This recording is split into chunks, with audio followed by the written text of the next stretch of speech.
அனைவருக்கும் வணக்கங்க. இன்னைக்கு நாம் பார்க்க போகிற ஒரு மிக முக்கியமான ஒரு பதிவு என்னன்னு கேட்டிங்கன்னா, நாளைய தினம் நமக்கு திருக்கார்த்திகை தீபம். இந்த திருக்கார்த்திகை தீபத்தை அன்னைக்கு இந்த ஒரு இலையில் இந்த தீபத்தை ஏற்றுறதுனால நடக்காத விஷயம் கூட சீக்கிரமாக நடக்கும் அப்படிங்கிற ஒரு வழக்கம் இருக்குது. அது என்ன இலை? அது மட்டும் இல்லாமல் இந்த மாதிரி ஒரு முடிச்சில் காசை இப்படி முடிஞ்சு வைங்க, சீக்கிரமாக உங்களுடைய வேண்டுதல் நிறைவேறும்.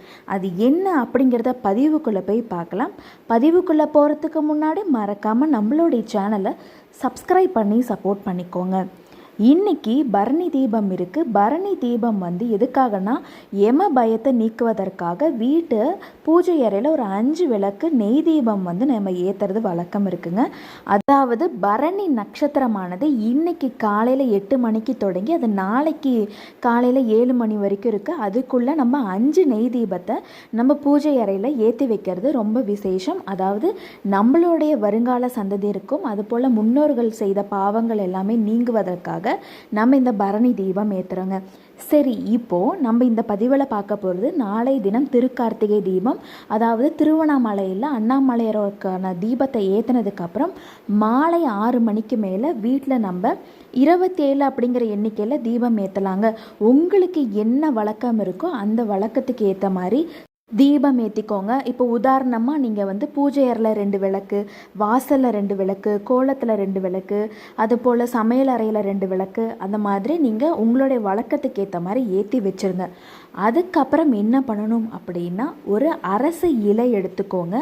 அரச இலை எதுக்கு அப்படின்னா, நம்ம இப்போ ஒவ்வொரு வீட்டுக்கு பக்கத்துலேயுமே பார்த்திங்கன்னா ஒரு தெருக்கும் ஒரு அரச மரம் இருக்கும். அதில் ஒரு பிள்ளையார் இருப்பார். அந்த பிள்ளையார் அரச மரத்தடி பிள்ளையாரில் ஒரு அரசு இலை எடுத்துகிட்டு வாங்க. இது நடக்காத விஷயத்தையும் விரைவாக நடத்தி கொடுக்கறதுக்காக நம்ம இந்த அரச இலை எடுத்துக்கிறோம். அரச இலை பழுத்ததாக இருக்கக்கூடாது, நல்ல பச்சை கலரில் இருக்கக்கூடிய அரச இலை எடுத்துக்கோங்க. அதை நல்லா சுத்தம் பண்ணி கழுவி மத்தியானமே எடுத்து வச்சுக்கோங்க. சரியாக 6 மணிக்கு உங்கள் திருக்கார்த்திகை தீபத்தை நீங்கள் எல்லாம் வீட்டில் எல்லாம் ஏற்றி வச்சதுக்கப்புறம் ஒரு பித்தளை தட்டு எடுத்துக்கோங்க. அதற்கு மேலே இந்த அரச இலை வைத்து அந்த அரச இலையில் ஒரு சின்னதாக ஒரு மஞ்சள் பிள்ளையார் பிடித்து வச்சுக்கோங்க. அதுக்கு மேலே என்ன பண்ணுறீங்கன்னா, அந்த அரச இலையில் ஒரு மஞ்சள் குங்குமம் பொட்டு வச்சு ஒரு அகல் விளக்கு ஏற்றி அகல் விளக்கில் நெய் விட்டு தீபம் ஏற்றுங்க. மற்ற விளக்கெலாம் நீங்கள் எண்ணெய் ஊற்றி ஏற்றினாலும் இந்த ஒரு விளக்கை மட்டும் நெய் ஊற்றி ஏற்றுக்கோங்க. ஏற்றிட்டு அந்த அந்த அரச மரத்து இலைக்கு அடியில் ஒரு 11 ரூபாய் நாணயம் வச்சுக்கோங்க. 11 ரூபாய் நாணயம் இல்லை, ஒரு 10 ரூபாய், ஒரு ரூபாய் நாணயம் வச்சு என்ன வேண்டுதலோ அந்த வேண்டுதலை மனசார பிரார்த்தனை பண்ணி வச்சுக்கோங்க.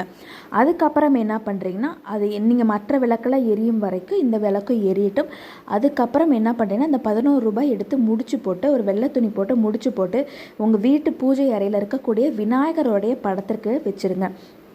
விநாயகர் படத்துக்கிட்ட வச்சுருங்க. வச்சதுக்கப்புறம் என்ன பண்ணால் அந்த அரச இலையை தண்ணி ஓடுற இடத்துல விட்டுருங்க.